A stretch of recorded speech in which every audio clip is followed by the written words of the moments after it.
du pied en grande pompe du président français et de la patronne de la Commission européenne aux chercheurs étrangers.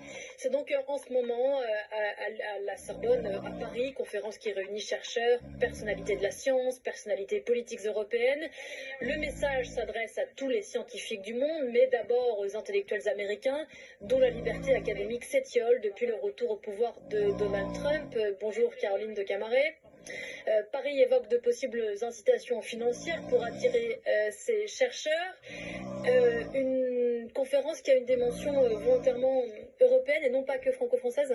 Oui, tout à fait. D'ailleurs, c'est un peu l'occasion pour Bruxelles de retourner la guerre commerciale de Donald Trump contre lui-même et surtout de chercher à recruter les meilleurs esprits qui sont dégoûtés par sa politique finalement très MAGA, son idéologie appliquée à la science, c'est-à-dire qu'on choisit les scientifiques qui vous conviennent et surtout on coupe très largement dans les budgets de sciences.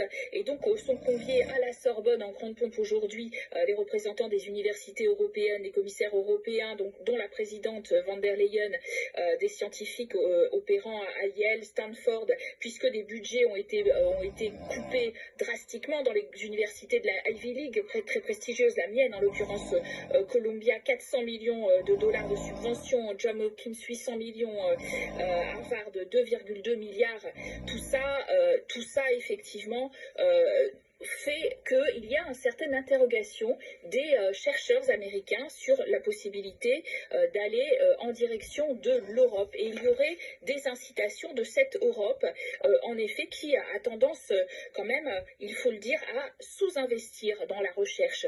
3,3% du PIB des États-Unis sont consacrés à la recherche, à peine 2,1% du PIB européen. Mais l'Union européenne a fixé un objectif plus ambitieux, je crois 3%.